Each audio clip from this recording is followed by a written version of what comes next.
Boom. All right, ladies and gentlemen, today we're going to explore the recipe for restaurant success and find some practical insights, some financial strategies, and culinary wisdom to thrive in the competitive world of dining. So let's get this show started. Here we go. Shut up and sit down. Look, a business can give you everything you want in life: prestige, wealth, freedom. It can also take everything away from you. This show is for those who are willing to take that risk. These are the real life stories of entrepreneurs. But before we start, I have one small favor to ask. Please leave a comment. It can be advice, critiques, tips, feedback, or share this with someone because your engagement is the most valuable and most powerful form of social currency.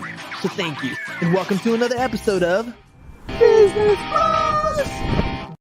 All right, ladies and gentlemen, welcome. We got a food enthusiast and culinary entrepreneur on the show today, and we're going to talk a little bit about the world of restaurant hospitality. He's a true maestro in the industry, and joining us with over 40 years of experience in the restaurant business.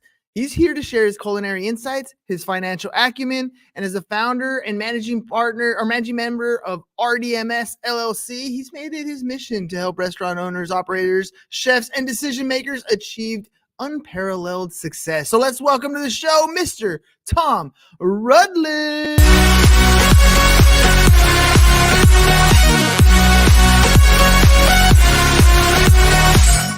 All right, Tom, welcome to the show, man. Hey, I appreciate it. Now it's time to... I appreciate it. Sorry if I do have a little delay. Let me know how that works out. Yeah, okay. Then now I'm starting to hear just a slight bit. We'll be good. We'll work through it just like old school newscasters did back in the day, right? We're coming to you live from San Diego. Tom, are you there?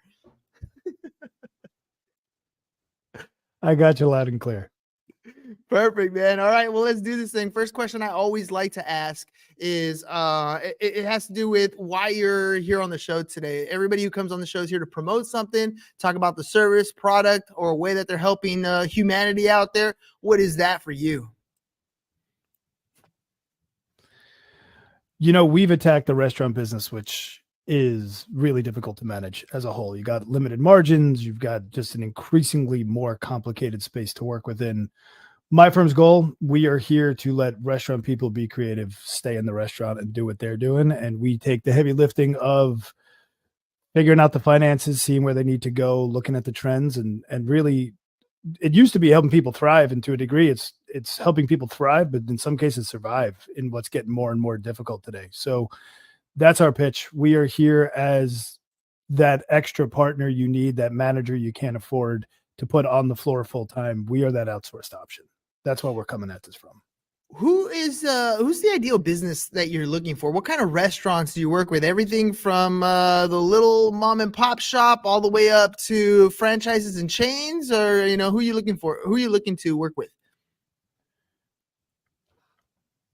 Great question. We excel with the independent restaurant. We are with that group that is maybe a single unit trying to grow, or somebody who's thinking of opening something but hasn't yet, all the way up to roughly 10 to 15 unit groups. Once it gets bigger than that, it tends to become more of an in-house operation. Our goal is to be the bridge in the gap for that independent who's looking to get an edge, or that group that's trying to maybe get to the point of becoming that larger corporate entity. Once it goes into the national chain, once it goes into the larger franchise game, or they start in-housing, that tends to be in that, depending on the organization, 10 plus, 15 plus unit group. So the independent, smaller guys who don't have access to what the big guys have, we bring that access. One of I literally showed the History Channel has the Foods That Built America show on there, and I in class today, the last couple of minutes of class, I showed the episode on Pizza Hut and Domino's, and hearing some of the struggles that they had early on, cash flow issues, especially when they're trying to grow at such a rapid pace. It really pays to have people on your team that can look at the data, make sense of that financial situation, and help them kind of move forward. Today, obviously, we have a lot of different franchises. Technology is completely different, but I'm sure a lot of restaurants have some of the same problems. What are some of the big issues that you see in the restaurant industry, the clients that you're working with, that maybe could be avoided, that other restaurant owners might not know that they're making the same mistake, but might have a easy fix? I love that question. Labor's the first. A lot of people talk about, it's not about cutting labor. It's about doing things on purpose and knowing what the benchmarks is. It's like running any business. People look at accounting like people are really smart with numbers, but kind of like learning a foreign language. You can speak French, you can speak Spanish. Accounting is that language of business. So you have to learn the language of the thing you're trying to operate. Restaurants have such limited margin. They're operating great restaurants run at like 10 to 15% margin. That is super narrow. And labor and your cost of goods make up on average 65 cents for every dollar you're spending operationally. So it should take up the bulk of your time. And there are simple tools and software. Software doesn't solve all problems in this industry. This is a people game, but software can help people make the right decisions. That's, I think, the mentality switch a lot of people have to make. There's a million software schedules out there. Tell people when they need to show up to work, but do it in relation to how much sales you're going to do. Figure out the business model for your labor cost. That's probably where most restaurants can immediately save 3 to 5 percentage points into the bottom line immediately. We're living in some inflationary times, and that is obviously going to affect the restaurant business a number of different ways. First and foremost, the cost of goods is just going up. I mean, we've had seasons where eggs were ridiculously expensive. Beef is ridiculously expensive. I'm in San Diego. We have this unique thing that we have out here called carne asada fries. It's like diced up beef on top of like fries, the Mexican dish. It's freaking delicious. And when I was in high school, it cost $4. And today that same plate is like $15. What are you seeing in the cost of goods section that maybe small chains could benefit from or learn from? Because I know they're hurting when it comes to getting some of these supplies, and they want to give the customer a good experience at the price that they need to, but at the same time they got to pass that cost along at some point, right? Is there anything they could do when it comes to those cost of goods? Seasonality is everything. This comes down to doing it on purpose. Check your invoices. We have software. I'm not here to sell software. It's not even software I own. I just use it. Plate IQ is one of the best things that I found. You put in your invoice, it actually tracks the line item of it. That technology's there. A lot of people have a notebook, or they're writing things in Excel, or they're spending all this admin time going, okay, to make carne asada fries, these are my ingredients. Have those price changes. Do I need to change the price? Find software that can help you. In this case, that one will say, hey, did you know that your cost of fries, the supplier snuck this in there, but you're paying 20% more than you did last week? It just tells you. So also the other things are, go for that value prop, but maybe do you need to use, if you're going to be doing the carne asada fries, what cut of steak are you using? Can you go to a vet instead of a flank and taste it? Does it affect the product? If not, go find something that's got that dollar pound change. Same thing, portion size versus price. You don't want to just sell the same dollar value item for a smaller portion, but what are people actually wanting about it? Do you need to have the avocado? That's where people in the restaurant space are struggling. Value proposition is different than price. What is it worth is different than what are you actually charging for it. And that's the game we have to play. Looking for different vendors, getting better relationships with vendors who are important to you. I'll give you an example. One of our clients is a seafood place. We brought him on, like, you're not weighing anything that comes in the back door. You don't know that this invoice says it's 39 pounds. You don't know if it's 39 pounds. They had a vendor they were working with for 20 years. They put a scale out front. That vendor started unloading the truck, saw the scale, loaded it back on, and drove off. They weren't delivering the right amount of quantity that they were charging for. You have to pay attention to who are your vendors, what are you paying for, get the most honest ones, and also work with your vendors. Produce has seasonality. French fries do not. What about this new trend that I'm seeing out there, ghost kitchens, where you have so in San Diego we have this area and it's like you go in and it's got a bunch of different kind of restaurants, but they all kind of share a very similar kitchen area, large kitchen area. Most of Mhm. the food that they're putting out is delivery. Very few of it is in home, where a customer comes in and sits and eats. And I see that kind of happening more and more as people, especially in a post-COVID era where delivery of food is huge. What are you seeing? Is that a trend that I'm just seeing here locally, or is that kind of happening everywhere? It's definitely a national trend. I think California gets a lot of it because we are kind of a hub of innovation, so we tend to do it first. It's either us or New York for the most part. The one thing about that, it has its advantages and disadvantages. Not a lot of people know this, but when you order Grubhub or Uber Eats, and you're paying, we've all done it. I go and get a burrito that's $18 and I look at my check, I'm like, how did it get to 40? I mean, you got delivery fees, tips and tax and all this other stuff. And the reality of it is the same's happening to the restaurant. These delivery companies are taking 15 to 30% of what they sell from the restaurant as well. So they're double dipping in that. The ghost kitchens are an interesting academic idea. A lot of people are using ghost kitchens to explore, will my new restaurant work well in that area? I'll go and test it this way. I will introduce it this way. Otherwise, it's becoming more of a corporate move. I believe it was Uber Eats, the founder there. He's one of the ones pushing some of the larger movements to say, hey, you know that brand over there? I will license that brand. I will get some of their ingredients, or I'll get them to send me their sauce or their dough, and then I'll make their pizza under their brand name and just pay them a licensing fee. So it's pretty new as to how that's going to actually work out. And so for some brands, especially on the independent, it's an interesting way to get some revenue while testing a market, while letting somebody else take a lot of that risk. In some other cases, some people are setting up, hey, I own this taqueria or I own this pizza place. I'll make some fried chicken, or I'll do a wings concept or a pasta concept, and I'll sell that while using my existing location. That definitely was exploding during COVID. I think right now people are trying to focus back on what their core brand is, because it is a lot of work to run those different ones.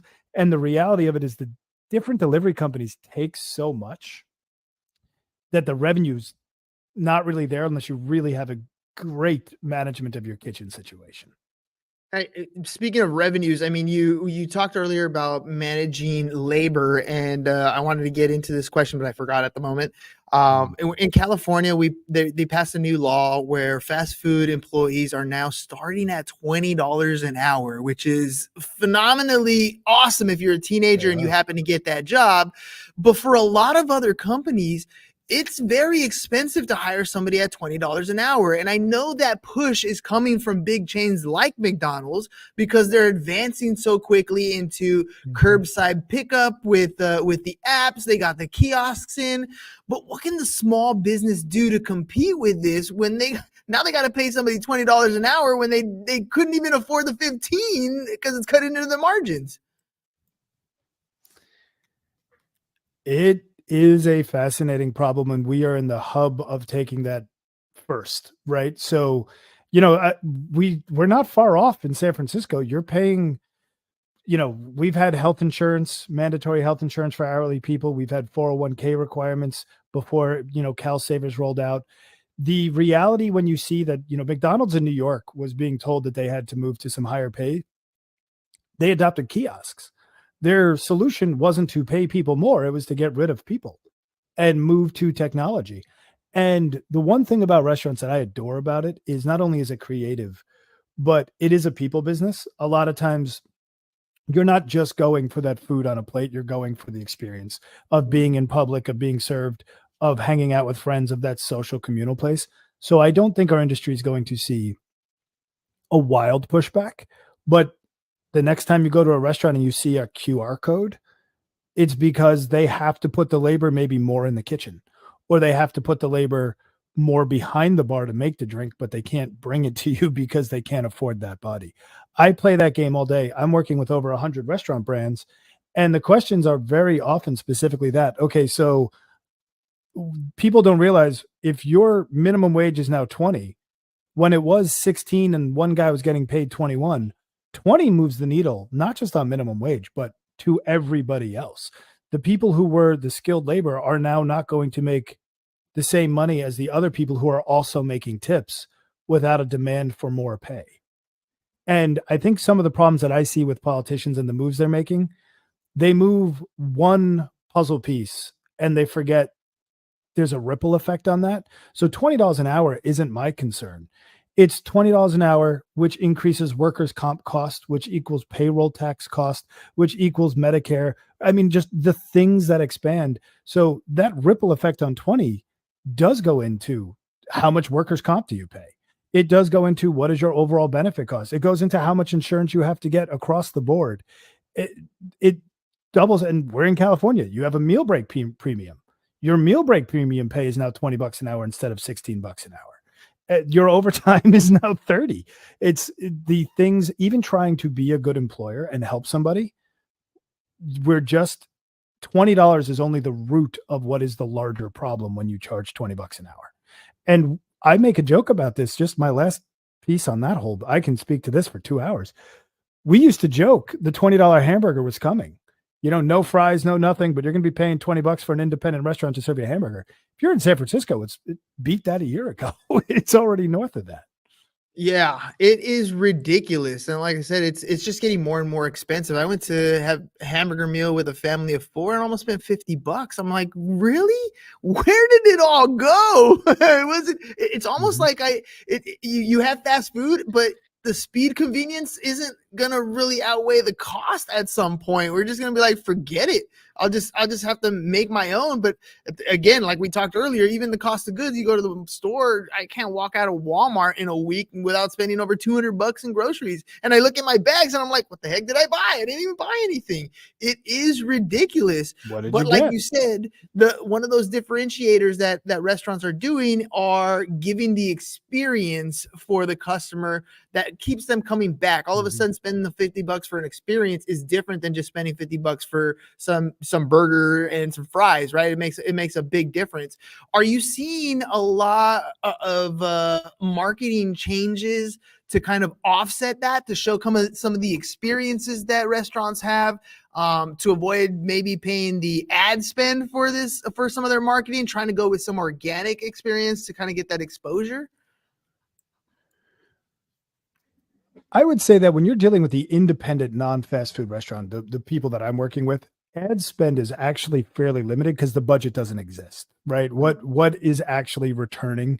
PR, when you're dealing with public relations, and it's fascinating in the restaurant space, the hidden secret is 90% of the time, if you see one of your favorite restaurants get a great write-up someplace, or you see them showcased in a magazine, that didn't come just because they're great at what they do. It came because they're paying a PR firm who knows the people who do get them onto that piece.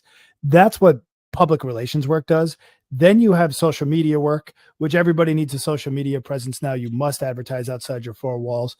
And I have to admit, I'm getting older. The concept of an influencer was lost on me. I had a client where one person came and did a TikTok, and I was like, okay, who cares? Congratulations. His business exploded for 2 months. His sales doubled because of one post. It was very eye-opening what that can do. And that was organic. That was just somebody who was famous saying they like something, and it took off to the moon. So I think that when you're dealing with restaurants, independent full-service restaurants, the quality of the experience has always been one of the primary movers of its success in its marketing.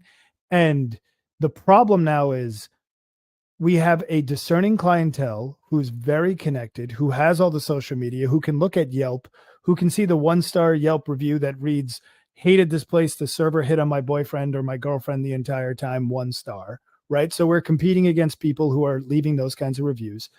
But at the same time, our margins are getting so crunched, we have to be safe, quote unquote.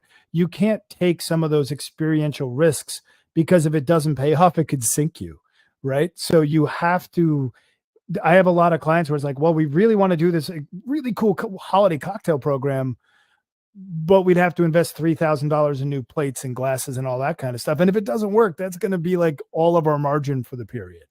So do they do it? Those are the conversations I'm getting into from a marketing perspective of how are they investing without having to take the gamble because the margin's not there for the gamble. So by the way, this isn't a new problem for restaurants. Restaurants have always been thin margined. It's just as you have mentioned this entire podcast, labor is getting higher, inflation and ingredient costs is getting higher, utilities are getting higher, and there's only so much you can push back to a dining guest before they start thinking about you differently. Yeah, it's totally a different ball game when it just costs a lot, right? I mean, it's going to affect people's pocketbooks, which means their discretionary spending is going to be down, which means they're going to be really picky about where they go. And some of those Yelp reviews can really influence a lot of people in a negative way for sure. Where do you see this industry going? Is it doom and gloom? I mean, will we see the $20 hamburger? Are we going to see like people just, stop going to restaurants for the most part? Or are a lot of them just going to, fizzle away and go away, and we're just only going to have certain types of chains? I mean, you are in a unique situation where you get to see data, which is huge. Where do you see the future of the restaurant industry? I am very lucky in that I have the canary in the coal mine, if you will, right? Now, I do think this. I think human beings by nature are social. I think dining is something that never goes out of style. I think that what we will see is a very big dip in I think the fast casual concept, we'll get more creative and the food will become a higher quality and slightly more expensive. And I think fine dining will grow, very fine dining, like the $100 plus per person, Michelin stuff, I think will continue to do well because, again, you're going after experiential. I think the people who have it the hardest are the people you're going to go to on your Thursday night, or you're going to bring your family to on the Friday night. And the people who are in that middle range of the dining expense, the food isn't as good as the $100 place is something that's going to be said about the $40 place. And it's not, the value's not there in comparison to the place that cost 15 to 18. And I think that segment is where I continuously see the higher failure points because you're all going after the same. And I own these restaurants too. I'm not just an accounting firm. I own and operate a restaurant group as well. And so we put our money where our mouth is. Being in the high 20s, low 30s to $50 range is currently the scariest place to be in 2024. You have to be the most dialed in with understanding who you are, how you're attracting people, and the quality of your execution, because people are going other places these days. They're either going to go spend a lot of money or they're looking for the cheapest. That middle ground, man, that's got to be a scary place for restaurants. Dude, Tom, so much great information today. Kind of scary, I'm gonna be honest. It's kind of scary, but it's the reality of where we are, right? It's exactly what we're going through. We're all seeing it. Everybody's talking about it or griping about it. And I don't know if there's change here in the future, but if people want to be aware of what's going on in their restaurant business, they need help getting the information, maybe even just, getting some insight on what's going on in my industry with some of the software that you talked about earlier. How can they do that?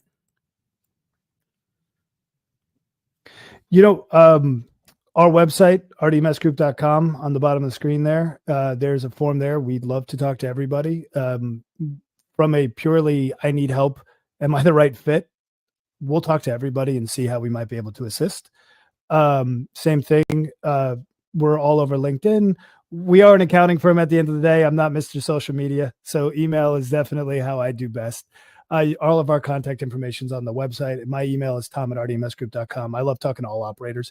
And I do want to say it's only doom and gloom if you're not on top of how to run the actual business. A lot of people in the restaurant space are creative. You have to be both. You don't have the luxury to do one or the other anymore. That's it. At the end of the day, creativity, a little bit of hard work, and a lot of data will help you go in the right direction. And Tom's helping you guys get a hold of all of that. Literally, True he looked story. behind my screen right here and he looked at the tax thing. He's like, hey, I'm talking a lot about that because it's tax season right now. So if you're in the restaurant business, for sure, you want to have a team behind you to help get that squared away. Website scrolling across the bottom, rdmsgroup.com, rdmsgroup.com, or you can shoot Tom an email, tom@rdmsgroup.com. Tom, thank you very much for being on the program today. Ladies and gentlemen, guys got to eat. I get it. And if you're in the restaurant business, you got a tough time. But if not, make sure you guys go out and do the best you can to buy local, be part of the of the community, contribute. These people are working just as hard to give you a great experience. And we are going through some tough times. So if you got some of that extra cash, go to the local restaurants. They really appreciate your support. Tom, thank you very much for being on the show today. Ladies and gentlemen, we'll catch you guys on the next one. Peace. And we're out. It's over. Go home. Is your business in need of marketing? Try starting a podcast. But not just any podcast. Podcast like a pro. We can show you how to take your business from being invisible to becoming a brand people trust. Go to www.businessbros.com.